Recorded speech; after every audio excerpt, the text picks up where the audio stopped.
Un des points forts de cette équipe, c'est le pressing. Il y a une stat qui est incroyable, c'est que le Maroc a pressé 10 fois en générant des tirs. C'est le numéro 1, le numéro 2, c'est le Sénégal et le Mali en 5.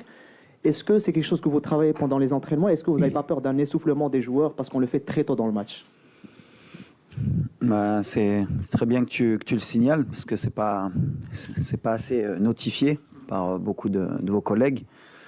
On nous a fait passer pour une équipe attentive depuis 3 ans, alors que c'est pas le cas. Il y a eu comme je l'ai dit, il y a eu une Coupe du Monde, on a joué avec nos armes, et un après Coupe du Monde où on est dans la possession et dans le pressing. Donc les chiffres en parlent, donc c'est tant mieux. Mais oui, le souci du pressing, c'est qu'à un moment donné, on peut pas presser tout le match parce que voilà, les filières énergétiques, elles le permettent pas. Et on a aussi ce souci de savoir gérer un peu plus les temps forts et les temps faibles. Maintenant, l'avantage qu'on a, c'est qu'on a un banc de qualité.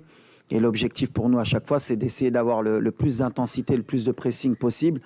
Et dès qu'on sent qu'il y a un essoufflement, faire les changements au bon moment pour pouvoir garder justement cette intensité. Et on a vu que les équipes qui jouent contre nous, en général, 2 ou 3 jours après, elles ont du mal à résister, même si elles résistent sur le coup dur match. Et on a beaucoup marqué en deuxième mi-temps aussi sur la dernière année dans nos matchs.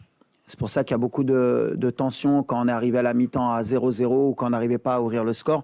Mais en général, en deuxième mi-temps, si on garde cette intensité, on sait que l'équipe qui est en face, elle peut craquer. C'est l'objectif de ce pressing. Maintenant, plus la compétition va avancer, plus on va avoir affaire aussi à des équipes qui pourront aussi résister à ce pressing. Il faudra être très intelligent pour ne pas tomber dans leur piège.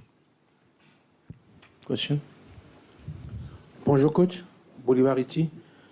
J'avais une question, c'était sur Brahim Diaz.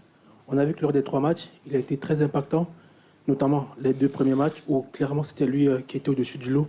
Est-ce qu'aujourd'hui il n'y a pas une Brahim dépendance au sein de la sélection de l'Atlas?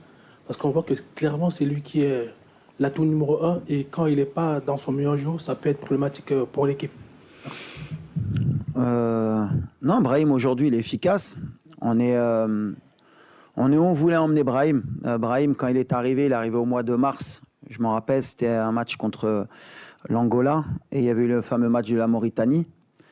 J'ai toujours dit, et vous pouvez regarder en arrière sur mes conférences de presse en général, si on revient, en général il y a des choses qui se sont dites. J'avais dit qu'il lui fallait du temps pour s'adapter à cette équipe, à ce jeu aussi africain.